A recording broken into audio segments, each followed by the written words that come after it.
Hey, hey, hey, hey, good morning, good morning, good morning. Oh no, it's afternoon. This happy May, what is the date? Who never knows the date The anymore. 23rd. 23rd, May the 23rd. And what some would 23rd. Black Sunday for some. But for most, it's gonna be a discussion that I think is relevant to us as asset collectors, as investors, as leaders in this digital currency space, right? So we've been jumping out here, considering ourselves as advisors from a informational point of view and an experiential point of view, but we are not. Let me put up our. Don't want to get ahead of myself. I want to say this right away. We are not financial advisors. All investments have inherent risks. Always do your own research. As a matter of fact, we're here to help you, point you in the direction of some research and learning how to research so that you can be smart about what you research. And then our videos are for entertainment purposes only and informational purposes only, meaning we do this to try to better ourselves collectively. So don't take what we do and say Corey told me this, so now Corey, no, no, no, no, no, no, no, no, no, no. We here to help you learn how to learn, and that's what this process is. This production is sponsored by our nonprofit organization, Steam Revolution. Visit us at www.steamrevolution.org. If you feel compelled to give, there is a place where you can give, and you can donate cryptocurrency. You can donate regular money. But all of this goes to supporting our ability to decipher this information and make it available for you so that you can increase your position possibly and use some of this knowledge to increase how you feel about whether it's cryptocurrency, about technology, about whatever. It's all about being informed. And I'll say this, you can support our NFT marketplace. You're going to check out the launch of our 2 NFTs. I'm always here to try to push the boundaries, push the limits. So I would be remiss if I didn't take this opportunity to show you guys our NFT that's active. So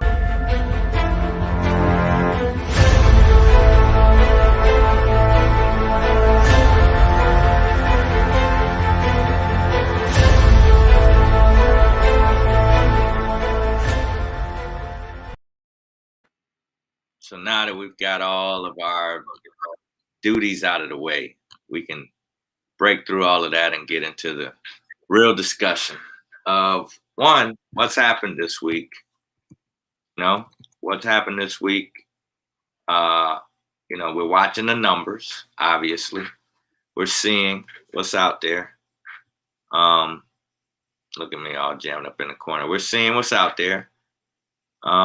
We are comparing the coins that we have to the dollars that we have. And we're seeing that dollars are looking better than coins right now. So I think that's something that has to be processed, has to be looked at from many different perspectives other than the obvious. The obvious is a lot more money is flowing into dollars, right, than what was in cryptocurrency. So I want to, first of all, what's going on, fam? Let me throw it over to Shaky Bobby before I get into some articles. How's y'all's week been?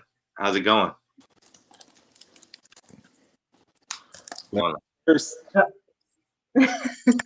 Bobby, you want to go first? the ladies first, the gentlemen. Okay. Oh, okay. I like that.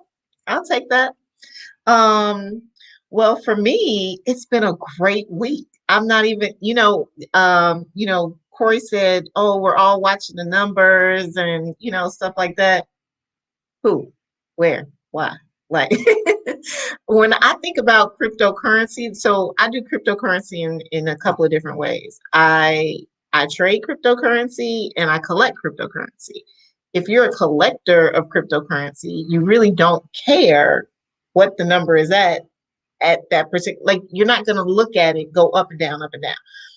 One of the things I do every morning at about anywhere from 3 to 6 in the morning, I trade the foreign markets. So one of my disciplines in that is when I set my trade, I set what's called a stop loss, and I set a take profit, right? When I do that, I walk away. I don't go nursing that trade and looking at it go up and down, because I would literally go into a panic, because these particular trades can go anywhere from 20 to 30 pips, which you look like you're in a negative, but you're really not, right?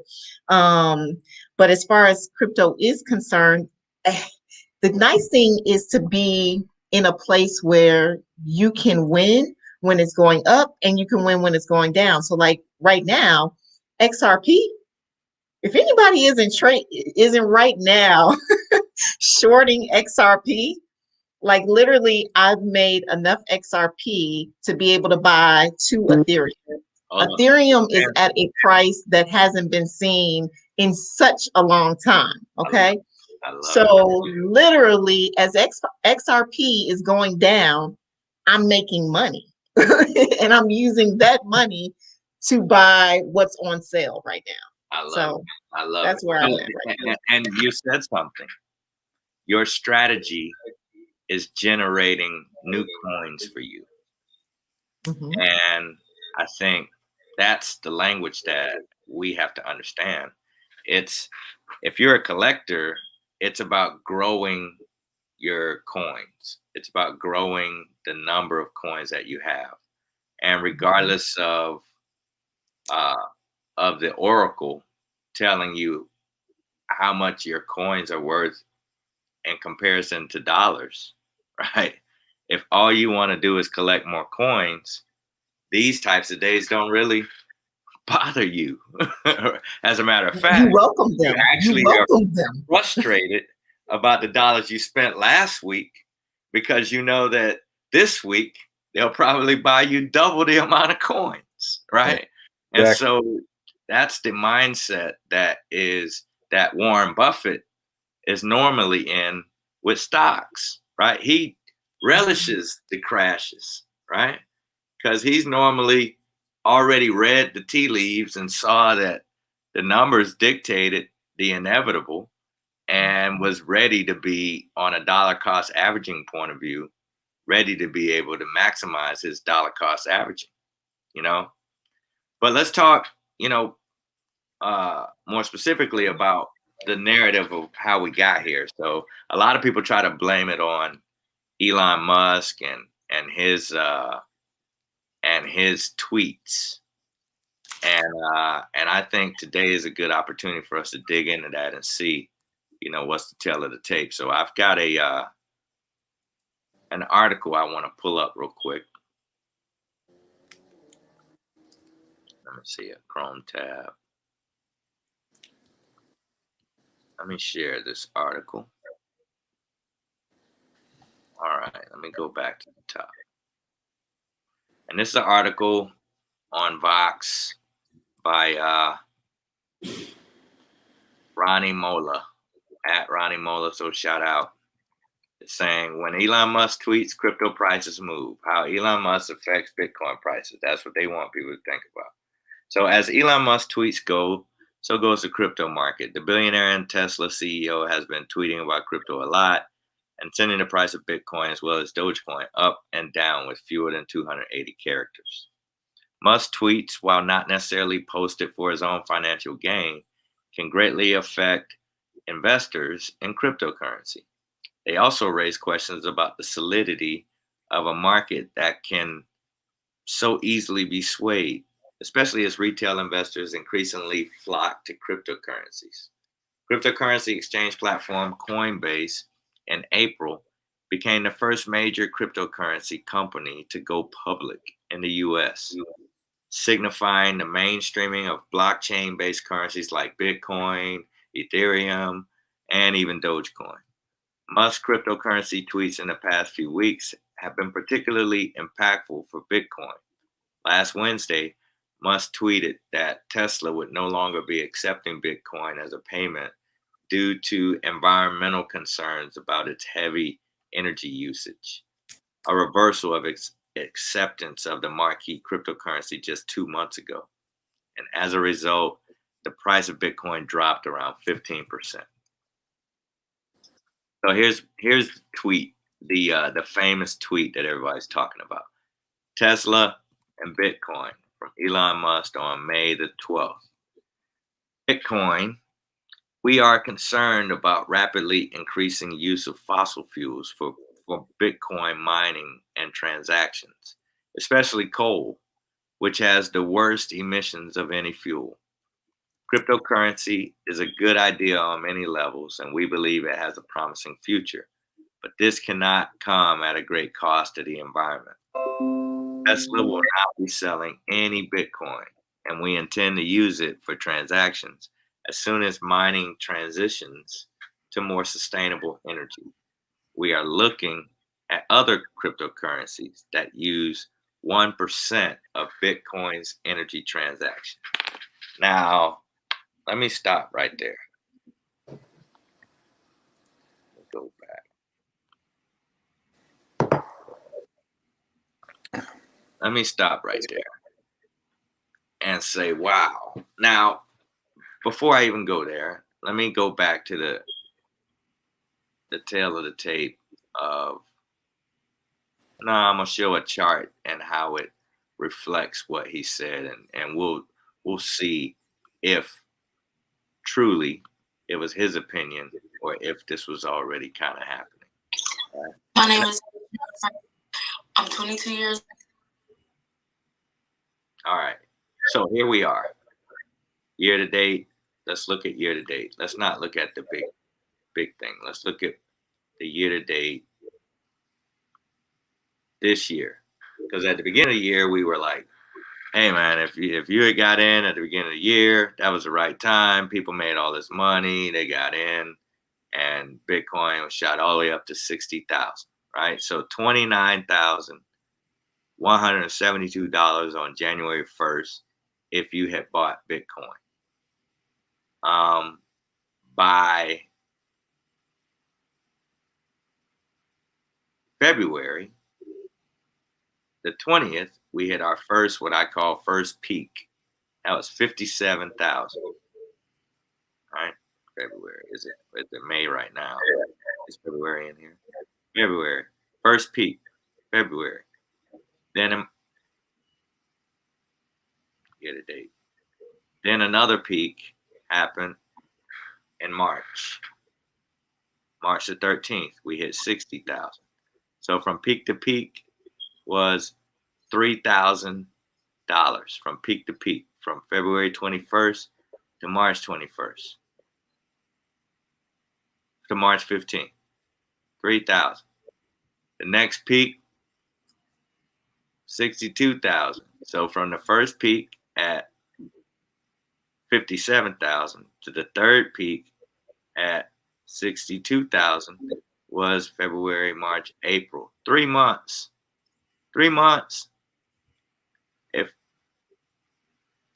this ain't got nothing to do with his tweet, peak, peak, peak. Right? Fourth peak was May 9th, 57,000. So from 57,000 to 57,000, technically Bitcoin was flat from February 21st till May the 9th. March, April, May. That's a quarter. And anytime that anything is flat for a quarter, some people call that a bit of a, I don't know, a recession or something, you know?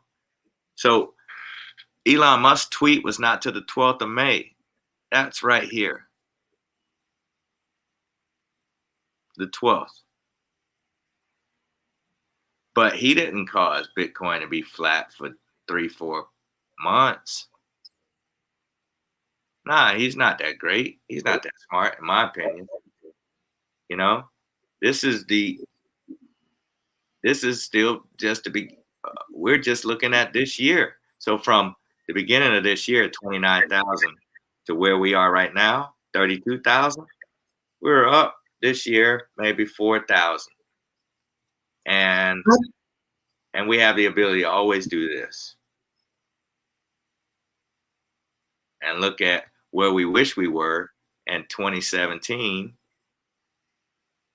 or 2018, where I wish we knew as much as we knew about cryptocurrency and stuff as we did back in 2018 when Bitcoin was $6,000.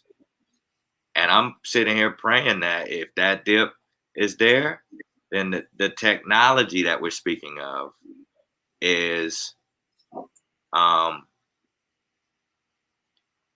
what he said was the technology is old and it's too expensive and it requires too much energy. Okay. Can you hear me? Please. Okay. He didn't say the technology was old. He didn't say, he didn't say the technology was old. Oh. But I think that it would be unfair to suggest that Elon didn't have any influence on the price of Bitcoin going down. I completely disagree with that. I see your model, and the thing about cryptocurrency that that we probably would want our viewers and community to understand is it is a community that is driving these tokens and coins whatever direction, right? Yeah. And so a lot of these communities have leaders within that community. And so if someone of influence speaks about a particular currency, it can very well easily shift the value of that token or coin. Right. So I think that would, I can live with that. like, I get that. Yeah. I get that. So I want to be careful with saying that, showing that as like he didn't have anything to do with it when he has too much of an influence in the marketplace in this space. Yeah, and a lot of these coins are. When you look at what happened with like the impact of Doge, Shiba, and a lot of these other meme type tokens, yeah, for sure. I think influencers definitely have an impact on. Like, especially when you're talking about new investors or folks who are new to the crypto space, they're gonna basically they're gonna do what people who they feel are knowledgeable enough, or people that they trust, or there's people that they feel influenced. Like they're gonna make the same. I think. Yeah, I guess my question is this: when I first learned about cryptocurrency, it had nothing to do with Elon Musk. True, but like I don't know how many followers he has, but he has a ton. And I think, right, you didn't, but do you? All of these like nerd kids out here, where Elon is their their mentor, like servants. Right? Yeah, exactly. Yeah, he has a huge following. I got you, and there will be other influencers. Absolutely. Because I think that I think as we look at other mechanisms, there will always be influencers who will but their impact will only be as effective as the follower mechanism is effective. You know what I mean? So the meaning, no, I don't get that. If there's a person who has influenced people to come into something, regardless of not because of the fundamentals, but because of their opinion, then any gain associated to that is kind of fake gain in the first place. And all that really matters is the fundamentals of each ecosystem, right? And if you have an ecosystem that's growing slowly, very similar to us, a person owning utilities, right? Or dividend paying stocks, right? Mm-hmm. If you have a dividend paying stock then it has purely been about how many more of those do you have, or where's the safekeeping of what you have so that you can participate in that dividend. And let's talk Microsoft, who has done 39 quarters or some ridiculous number of quarters in a row where they have paid their dividend owners just because they've had stock. And regardless of what was happening in the market, whether the dollars are up or down and the stock market was up or down, Microsoft has been able to meet that dividend payment every quarter consistently through the years. And now through smart contracts, those types of performances can be in place automatically. And I think he endorsed a lot more about other protocols, proof of stake. He mentioned other protocols that only cost 1% of what Bitcoin costs. He's kind of less than 1%. But again, like, okay, what is that? What is he referring to? What would you say he's referring to? we can make a ton of guesses. There's a ton of coins out there that fall within that less than 1%. So that's where it leads to his community to start guessing, oh, he's talking about Doge, or oh, he's talking about Ethereum. Oh, he's talking about this. Like, you can literally play the guessing game and hop on board to any token that does that less than 1%. Well, then let's talk about that, because some people wouldn't know how to guess, and that's why they got us, right? So, my guess, as I want to look back on this months from now, because this is for entertainment purposes, I want to look back on this and see, how did we guess, and what do we think? One, he's talking about, and two, where is the market going when it comes to reducing the economic or the environmental drain that the potential of cryptocurrency has, regardless of, we want the use case. We see cryptocurrency can provide liquidity. It's a heck of a technology, but at what cost, right? Is it worth having to dig up the world in order to sustain it? Some will say maybe not. So what are the other use cases that can help reduce that consequence? I say Ethereum is really trying to make the transition to proof of stake. They're wanting to come out with Ethereum 2, ETH2, but they've been slow in their ability to make that transition. As I look at some other proof of stake protocols like Dash, I look at obviously Guap Coin. I look at Polkadot. We look at Cardano. Maybe I don't know how theirs is set up. I think it's proof of stake. We look at, and how are they performing right now, or where will they be going? I want to dive into that some because I think it could help figure out where this market might be going. What do you think? For me, look, blockchain B-Dub. What you got to say? Yeah, that's a great one. No, I'm listening, and yeah, Corey and I were talking earlier about this. It is like your initial or question about like the market earlier. I hear what you're saying, Corey, and I believe there's movement on both sides of it. So definitely there's impact due to our early investors, folks like Elon Musk and what they say. I think the biggest deal is about investment approach, and then just an understanding of I don't know, I guess your own personal investment strategy. Elon Musk and the statement that was made about how much energy Bitcoin uses, and Tesla not using Bitcoin to make purchases because of the energy that's used. Again, that statement is thrown out there. Folks don't go doing their research. No one probably even knows how much energy Bitcoin uses or has used on an annual basis. I was looking at a business review. It said that for Bitcoin, it only uses 0.55% of the global energy. So relatively speaking, it's not a lot of energy, but when a person is influential as Elon Musk makes that statement, it's going to, of course, have the impact that it did.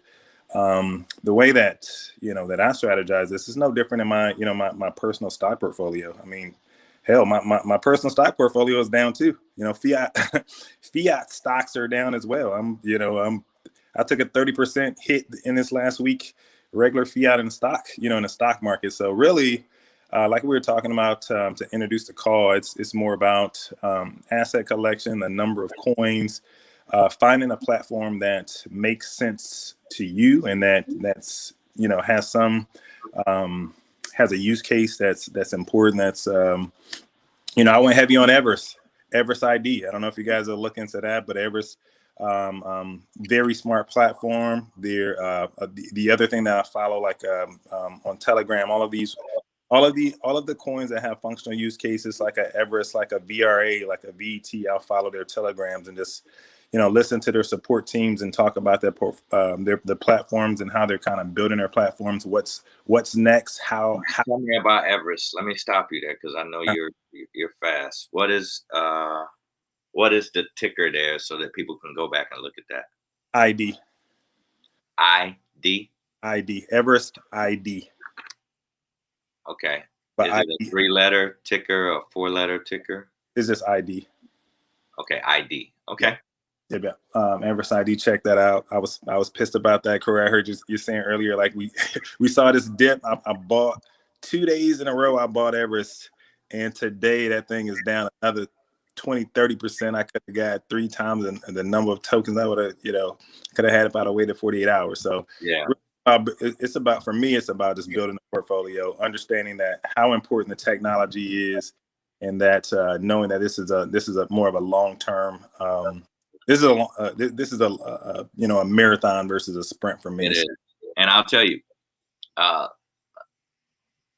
proof of stake tokens, all of them, most of them, if not all of them, have some kind of Masternode program, right? And it's very difficult to make Masternodes when the cost of the coin is a bajillion bucks, right? It's a lot less difficult to make Masternodes when the cost of the coin is down 50%. So every coin that has a Masternode program, you can accumulate a number of coins, and then those coins can be staked in order to provide permanent liquidity inside of the ecosystem, right? And when you provide that liquidity in the ecosystem, you can then be rewarded tokens for providing that liquidity. So the longer you provide that liquidity, the more likely you'll be rewarded tokens, which is the way that they replace traditional proof of work mining.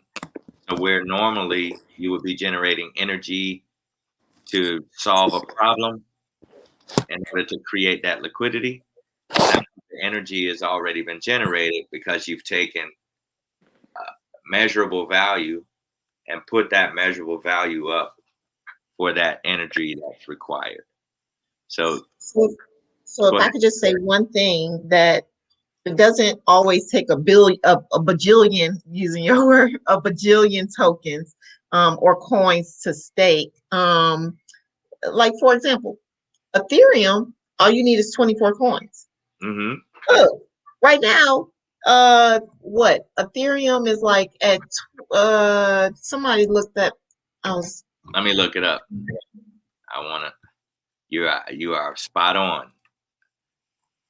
Staking right now is a very great proposition, so people need to be able to see what coins can be staked. Well, Corey, I have some. Ethereum is 1980 right now. It's at 1980 right now, right? All right. To get 25 of those, it's at 1980, right? I don't even think that's the lowest. The lowest it was today actually was something like $1,300. Let's just say you got it at $1,300 and you got 20. That's only $32,000. Well, I say only like people. only is Right, right. I have to correct that, right? come on now. I say I say Small only is like the onlys. right. I say only in the grand scheme of the fact that it was $6,000 like last week. That's what Yeah, I'm saying. yeah, yeah. So, And um, but as we um as we start educating ourselves about masternodes and proof of stake as a protocol, as a business proposition, there's going to be more knowledge of masternodes in general and how the whole, I don't want to, I guess, masternode hustle or the masternode business proposition and what it is and what the value of it is and how do you get, how many of them are there out there? How do you grow that market? And I remember when I first got into masternodes, we were posting inside of the community some different masternode programs. Let me share one that I think I've found. and I think we would be remiss if we don't talk about the pros and cons of a master node. Because I know on this platform, it's super encouraged to get a master node, but you also need to absolutely understand what the risks are as well, the cons to it. So is my screen sharing? And please always, like we say, please always do your own research. This is just us kind of laying out some information that is other resource material for you to take a look. So this is Masternodes online, masternodes.online, and it shows some of the different Masternode programs that are out there. Okay, so Dash, we can sort them by price. Um, so Dash is one of the proof of stake protocols. The coin is $139. It requires 1,000 coins to make a masternode. There are currently 4,497 masternodes currently out there, right? These are all good things to take a look at. How you evaluate masternodes. You've got the market cap, 1.4 billion. The return on investment for their masternodes is 5.97%. I think that's annual, right? So when you own a masternode, you're automatically generating 5.97% in new Dash token, right? So we can sort by ROI. There are some masternode programs out there that are promising some pretty what's the right word to say? Producing, I guess, in the coin of its kind, some attractive ROI. Some look ridiculous. Some are more believable, right? Here's Guap Coin. Guap Coin is currently at 13 cents. Market cap 6,421,000. Guap Coin's ROI is around 248% right now on their masternodes, and this is annual return in new Guap Coin. Current price, or it's just measuring 10,000 coin makes a masternode. Based on the current price, is saying that a masternode is worth $1,392. So this is a good tool to look at for the different masternode programs that are out there that are using proof of stake. Now, let's go back to what Shaky was saying about proof of stake. Let me stop sharing my screen. if you stake a coin, it's in there, right? Like Ragu, it's in there. It's not designed to be liquid. It's designed to provide um, stability to the currency, and I think that's the risk reward. You're in there, right? Just like a CD. If you buy a CD from the bank, you can't decide 3 months later, I don't want that CD no more. Let me get that money back. It's in there, right? It's staked, and they've already told you what your return on that is going to be. Now, I'm looking at CDs right now, and I think it was some large bank in the U.S. was offering a premium CD right now, a 6-month CD, and it was a whopping, lock it in right now, Goldman Sachs, a 9-month CD for 0.65% APY. Lock it in right now. Hurry up. Here's your advertisement. Goldman Sachs is offering you and me 0.95% on my No, money. 0.65. I thought you said 0.65.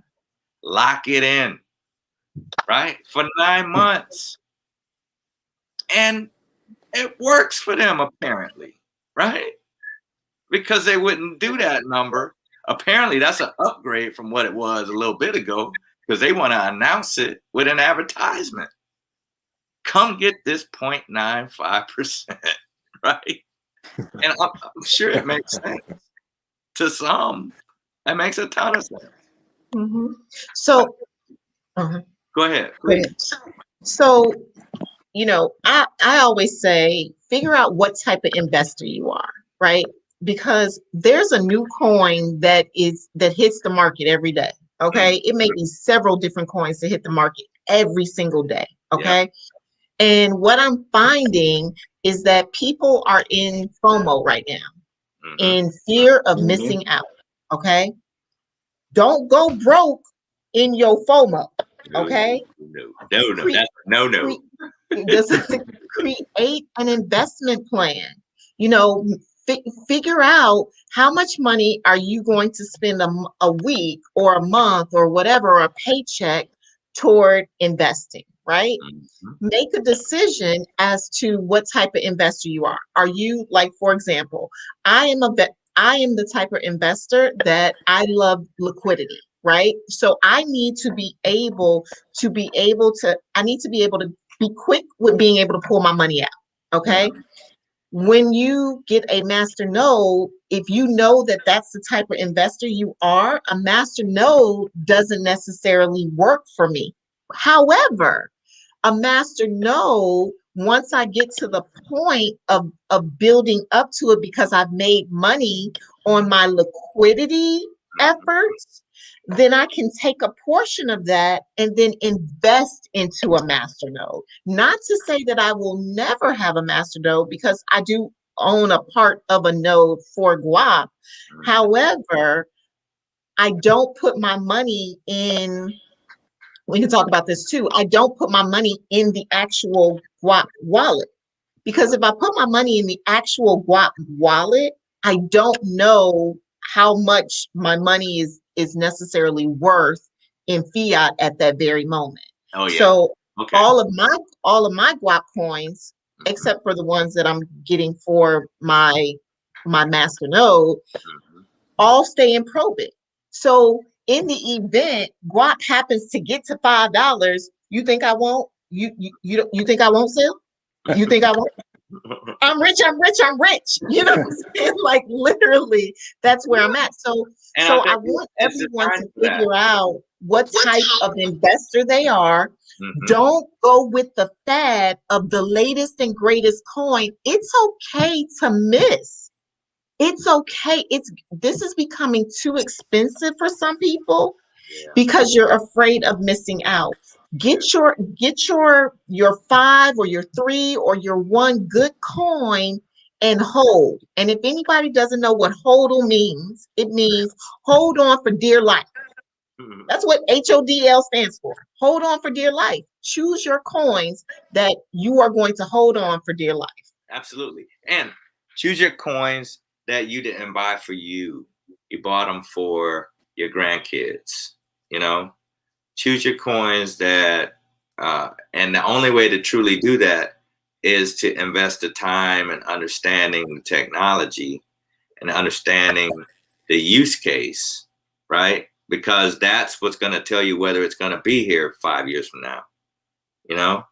And like some of these use cases that people are running to that don't have a real roadmap that you can say, yeah, that'll be here for my grandkids, right?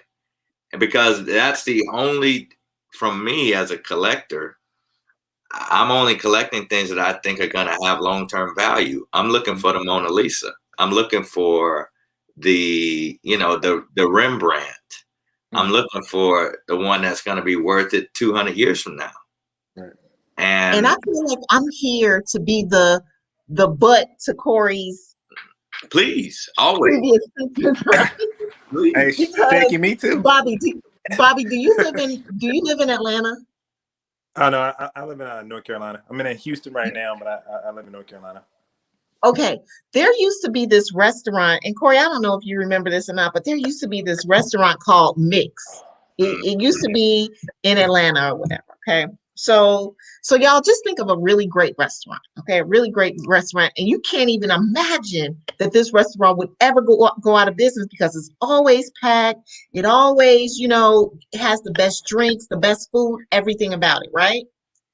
And then it just all of a sudden shuts down. Mm-hmm. That's what can happen with cryptocurrency. Absolutely. You can look for the thing that you think is put up there for your grandkids because it has good technology. It has this, it has that. But these jokers can close the door at any time. Yeah, right. I just want to be clear about that. Yeah. That a lot of this doesn't. I love it. I love what you just said. And the point is, if you're in the game, enjoy the game while you're in it. Don't be 100% on about 200 years from now. You know what I mean? Because if they do close the door and you're like, man, I was storing up, but now we're starting to sound like the Bible a little bit. You know what I mean?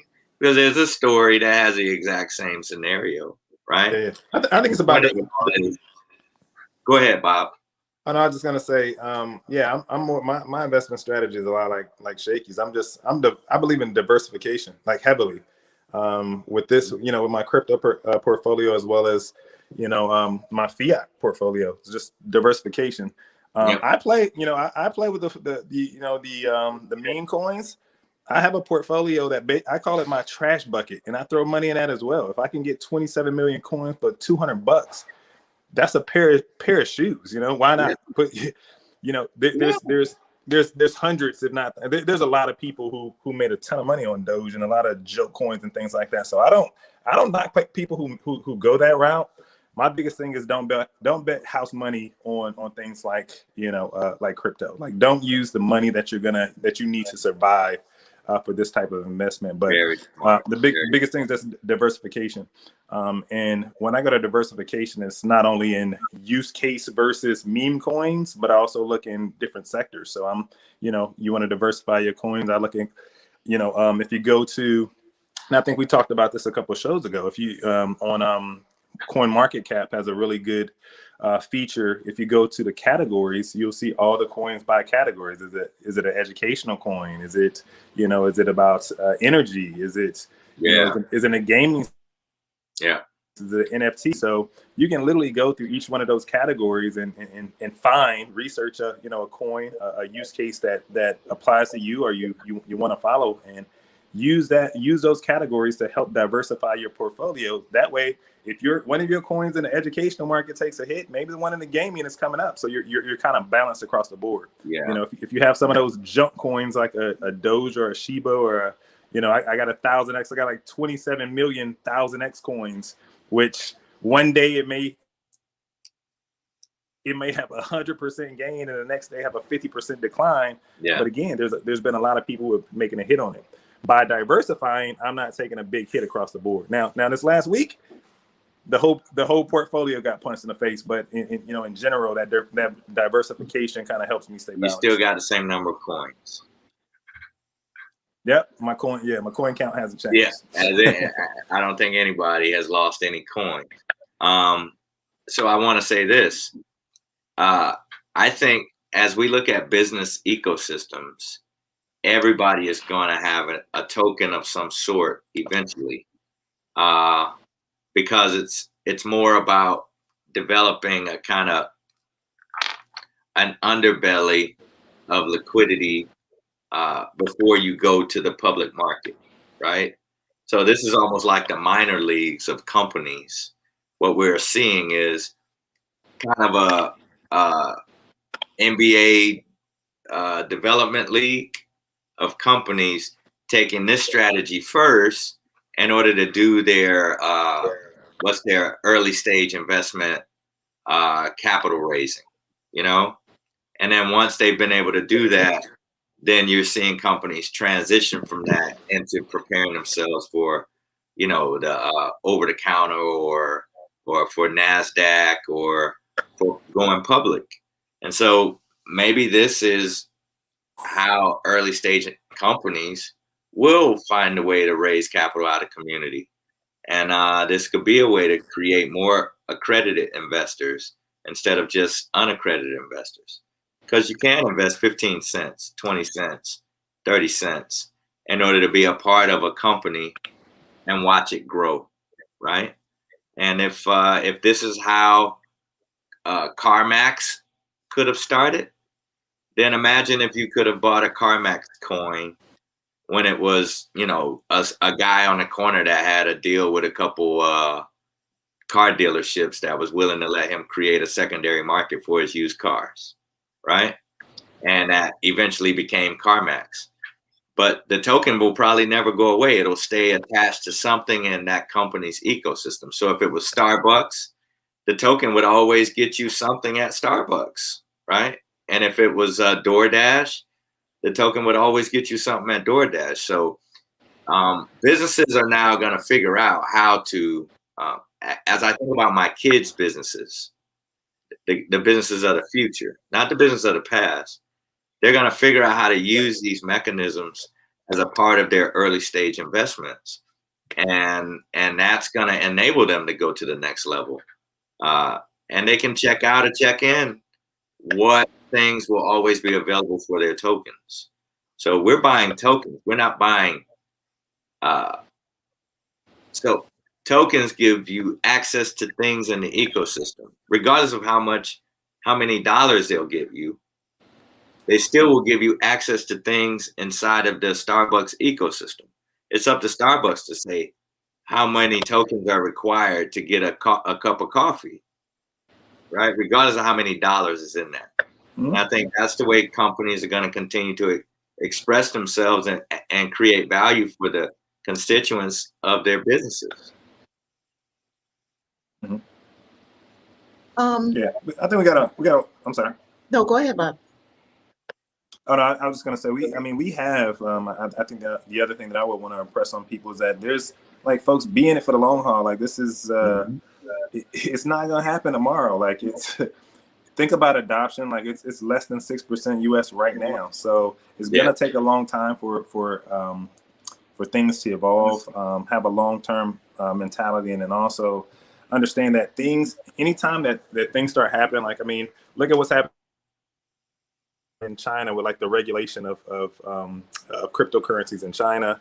A lot of the financial institutes are starting to look harder at cryptocurrencies to see, what are these assets?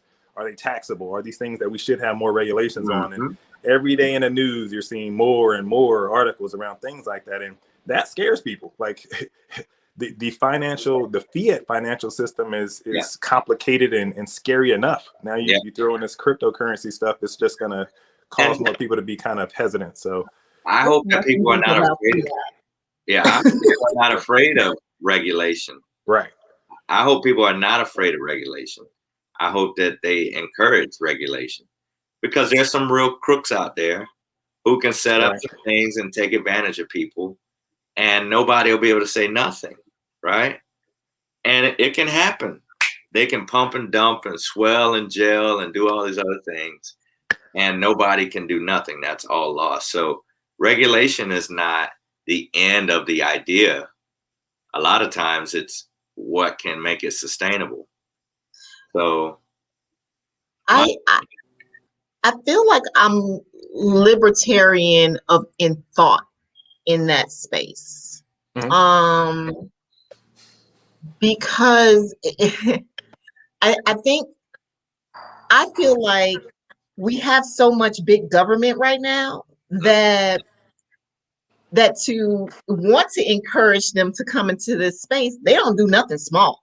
You know what I'm saying? Oh, we're just going to give you a little. They don't do Right. anything small. yeah, And they don't do anything that does not benefit yeah, them and their pockets that of Correct. people that are in power. yeah. Yes. So let us handle our little space over here. Right. Okay, this is a tribe. We're building a tribe here. Right. We Yeah. know how to regulate the tribe. Yeah. Let the tribe regulate themselves. Right. And I think that's the beauty of cryptocurrency, Mhm. because it allows us to do that. Yeah. It allows us to set these standards and boundaries and stuff like that, where the government doesn't play fair. Mm. So that's the reason why, even like, for example, last week you guys talked about decentralized versus centralized wallets, right? Yep. Well, at any time, the government can say, hey, Coinbase, the only way that they can move money is for it to go back into their bank account. They can no longer move money into external wallets. Do you know how dangerous that would be? Yeah. What if Right. I got a good $100,000 sitting in my Coinbase account, okay, but I want to invest it someplace else? I can't without our government saying you first need to be taxed Right. on it and go back into your account, and then you have to rebuy it again. Right. Yeah. And oh, by the way, let it sit there for 60 days so the financial system can profit off of it as well. And give you that, but they're gonna give you 0.9%. 0.65%. 0.65%. If that 60 days somehow turn into 9 months, it could be Exactly. 0.65%, bro. Exactly. So what are you crying about? You know what I mean? No, we don't want that, because that's the reason why I'm telling people right now, for as quickly as you buy something in Coinbase, you better get that joker out of there. Yeah. You put it in a trust wallet, you put it in Binance, you put it in Bitmark, but you put it someplace else Yeah. other than a Coinbase, or other than I can't believe some people still holding Bitcoin in Cash App. What you doing? Mm, What you doing? mm, What you doing? Okay, Shaky stepping on toes in the church. Hey, they need to be stepped on. That's Hey, helpful.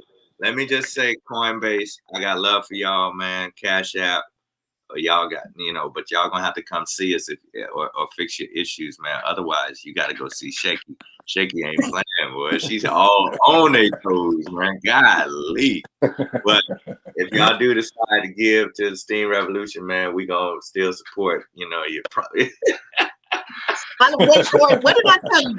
Corey sent the link saying, give to your, give in Coinbase, whatever, blah, blah, blah. You can use Coinbase. And I was like, I'm going to give him everything I got in Coinbase. It came up to like $12. Like, that's all I had in Coinbase. Like, I didn't have. Hey. And then the whole transaction, wait a minute, I think I had something like 25, but at the end of the day, he ended up with only like $12. Like, it was a very expensive transaction, Right, especially exactly. me giving it to a non-profit for profit. Organization, right? Yeah, And now it's worth that whole whopping $6, but I'm still grateful. I'm still grateful for it. You know what I mean? So the community is still grateful for it. So yeah, this has been great. We've been going for just under an hour now, so I want to wrap up. But let me just say first, One, I always appreciate you guys for participating. I hope that you're growing. I hope that everybody is learning and that this time is well spent. For those of us that are asset collectors, we're happy to be having more opportunities to collect. This is a good time to buy some rare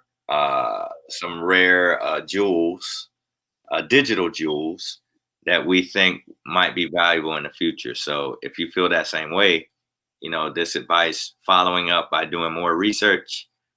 If you need help, reach out to us. We have a community on Telegram, digital asset collectors. You see Shaky, get at Shaky at Shay Webb, blockchain B Dub. And then you've got me, follow me at the H Factor. Come visit us, come check on us, man. Follow the library, you know, build your knowledge and then contribute in the future. If you want to join the show, reach out to us. We'll make sure we bring you guys on and see what you got going on. So that's all I got for today, man. Salute always to the queen, Shaky. We love your opinion.